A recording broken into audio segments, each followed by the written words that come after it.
Новая цель России, тактика резко изменилась, и в Кремле совершенно не скрывают своих намерений. Под прицелом критически важные объекты. Огонь по Финляндии. В Совете Безопасности сделали заявление. Что происходит? 2 новых штата. Трамп угрожает еще одной стране. Дойдет ли до боевых действий или все ограничится судом? Европа собирается разговаривать с Путиным, а тот в это время вооружает теневой флот. Конфликт с НАТО все ближе. Об этих и других самых главных событиях вечера понедельника 2 января. Спасибо, что вы с нами. Говорим о том, что действительно важно. В эфире «Нехта», я Алексей Бурлаков. Начинаем. Энергетическое перемирие закончилось, и Россия снова бьет по энергетике Украины. В нескольких областях уже есть обесточивание. В Киеве и Киевской области фиксируют дефицит мощностей. К почасовым графикам отключений могут вернуться, если система не стабілізується. Внаслідок атак ворога на енергетичну інфраструктуру країни на ранок є знеструмлені споживачі у Харківській, Сумській, Дніпропетровській та Черкаських областях. Вчора ворог здійснив цинічну та цілеспрямовану атаку на працівників енергетичної сфери на Дніпровщині. Москва возобновила энергетический террор. Удары идут по угольным шахтам и по объектам в Днепропетровской области, к примеру, которые снабжают ТЭЦ топливом. Ночью дроны активно атаковали Павлоград. Там находятся именно эти критически важные объекты. И в Кремле своих намерений не скрывают. Мне нечего добавить к тому, что я сказал на прошлом конференц-коле, где речь шла именно о 1 февраля. На этом фоне Москва подтверждает, новый раунд переговоров в Абу-Даби пройдет 4 февраля. Встречу сдвинули, потому что стыковали графики 3 сторон. По словам Пескова, по одним вопросам стороны сблизились, а по другим еще нет. Снова конкретики мало. Игра Кремля не заканчивается, даже когда игроки уходят из-за стола. Перед встречами в Абу-Даби Кремль пытается зайти с другой стороны. Не через фронт, а через Вашингтон. Аналитики Института изучения войны заявляют, Москва давит на США темами, которые вообще не про войну. Речь о торговле, инвестициях и большой геополитике. Мол, Россия и США – 2 крупные державы, которым выгодно договариваться. Об этом прямо говорит Сергей Лавров и намекает, что конфликт интересов не повод для горячей конфронтации. И снова обвиняет Европу в попытке поссорить Москву с Вашингтоном. Как говорится, если получаешь удовольствие, то это твоя проблема. Нас трудно обвинить в том, что мы вбивали клинья. Это Европа пыталась и пытается до сих пор вбивать клинья между Россией и Соединенными Штатами, усматривая в политике Соединенных Штатов при президенте Трампе некий, как они считают, крен в пользу России в ущерб интересам Европы. По оценке аналитиков Института изучения войны, это переговорная тактика перед раундом 4-5 февраля. Цель – подтолкнуть администрацию Дональда Трампа к диалогу с Россией без Украины и ЕС и выторговать уступки по Донбассу. При этом, по данным Bloomberg, Москва сама не ждет быстрого прорыва, но хочет выглядеть конструктивной. Кремль может подать требования всей Донецкой области как умеренную позицию. В институте предупреждают, это риск. Получив территории дипломатически, Россия усилит позиции для будущих атак. Казахстан выдал России крымского IT-специалиста Александра Качкуркина, и теперь ему шьют госизмену за денежные переводы в Украину. Его в январе 2026 года задержали в Алматы по мелким, похожим на фальсификацию административным протоколам. Дальше все пошло очень быстро. Суд экстренно оформил депортацию за считанные часы вместо обычных недель. Как только самолет прилетел в Россию, Качкуркина сразу же задержали и повезли в суд. Там его арестовали по статье «Государственная измена». Ему грозит от 12 до 20 лет, а в перспективе и пожизненное. Правозащитный проект «Первый отдел» и адвокаты говорят прямо, это политически мотивированная выдача, которая ломает право на защиту и справедливый суд. И выглядит особенно цинично на фоне того, что Казахстан официально не признает попытку аннексии Крыма, то есть фактически передал человека государству-оккупанту. Европа меняет позицию или она такой была всегда? Во всяком случае, сейчас глава МИД Франции заявляет, что вся финансовая помощь Украине поступает из Европы. Но все ли так просто в этой истории? По словам министра, европейцы также дают Киеву основную часть разведданных и вооружений, поэтому должны иметь собственный канал, чтобы отстаивать свои интересы и не делегировать ответственность кому-то еще. Жан-Ноэль Барро допустил контакты с Россией, но только в координации с украинской стороной и при полной прозрачности для Киева. Париж не видит реальных шагов Москвы к прекращению войны, а последние атаки подтверждают обратное, но все равно хочет говорить. В декабре 2025 года Эммануэль Макрон говорил о необходимости прозрачного канала связи с Москвой, но с обязательным участием Украины, а в январе уже уточнял, что такой контакт возможен в ближайшие недели. Это похоже на продолжение установленной линии.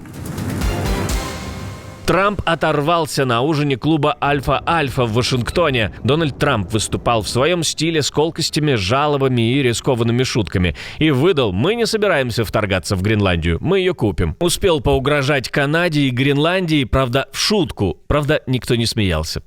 У меня никогда не было намерения делать Гренландию 51-м штатом. Я хочу сделать 51-м штатом Канаду. Гренландия будет 52-м. Венесуэла может стать 53-м. Позже Трамп объяснил журналистам, что это был комедийный вечер. К тому же президент США теперь грозится подать в суд на ведущего другой церемонии вручения премии Грэмми. Вот за такую шутку. Song of the Year. Congratulations.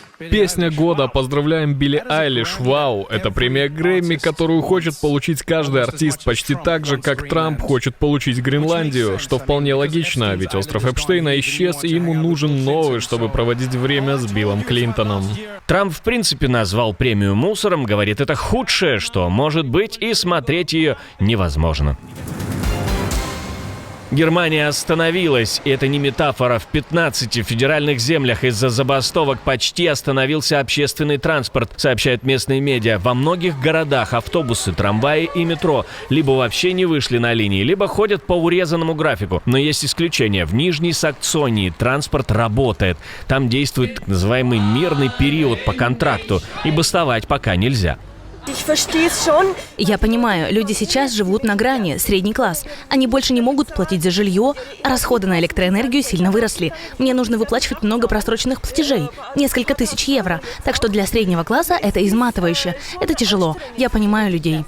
Протест объявила профсоюзная организация Верди. Требования простые. Короче рабочая неделя, больше отдыха между сменами и выше доплаты. Переговоры тянутся уже 2 месяца без прогресса, и теперь профсоюз давит самым понятным способом. Выключает города из привычного режима.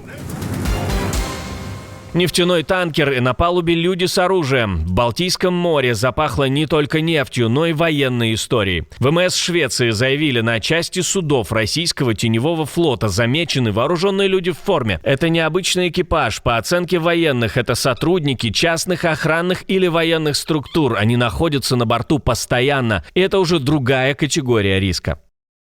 Российское военно-морское присутствие стало более постоянным и заметным в значительной части Балтийского моря. Российский флот периодически присутствует в разных зонах в Балтийском море, Финском заливе, и, похоже, он действует там в определенной степени в поддержку этого теневого флота. Швеция связывает это с попыткой России прикрыть санкционные танкеры в Балтике. Рядом фиксируют и активность кораблей ВМФ РФ. Речь идет о старых, слабо застрахованных судах с мутной собственностью, том самом теневом флоте. Западные аналитики предупреждают, вооруженная охрана на таких кораблях повышает шанс инцидентов у границ стран НАТО. Эти суда подозревают не только в обходе санкций, но и в возможной разведке. Но тут угрозы прилетели и другой стране региона. Можно сказать, РФ обрабатывает Балтику. А Дмитрий Медведев заявил, что во время службы стрелял из тяжелой артиллерии в сторону Финляндии и добавил, что готов это сделать и сейчас.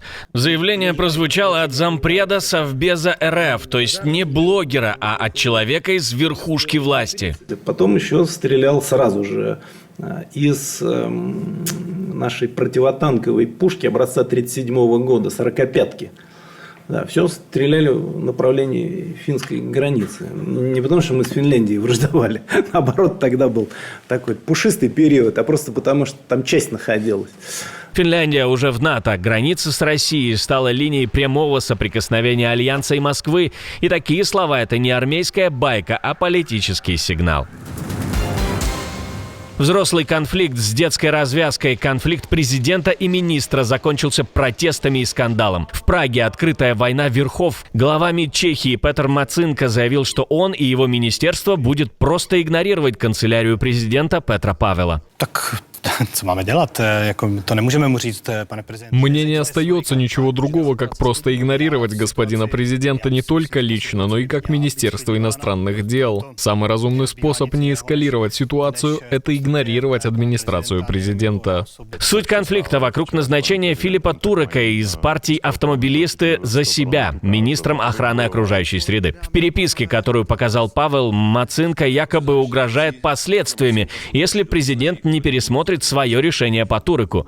Затем на улице вышли десятки тысяч людей. По оценке организаторов, участие приняли 80-90 тысяч человек, а число собранных подписей к воскресенью приблизилось уже к 600 тысячам. Президент поблагодарил всех, кто вышел на улицы. Вокруг Турека ранее возникали расследования и скандалы из-за гомофобных, расистских и антисемитских высказываний в прошлом, и уже звучат требования отставки Мацинки, а сам кризис зацепил и тему помощи Украине, передачу Киеву самолетов Л-159 для борьбы с шахедами.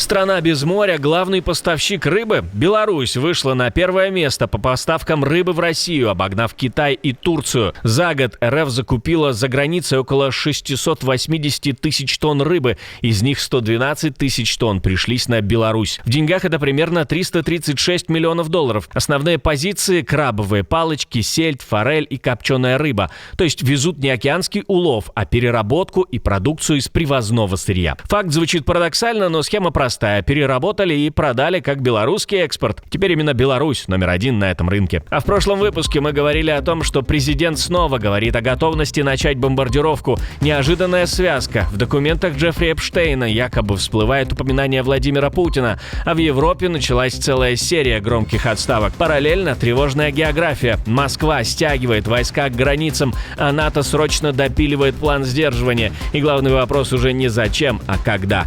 Если еще не видели, обязательно посмотрите, а мы встретимся с вами уже утром.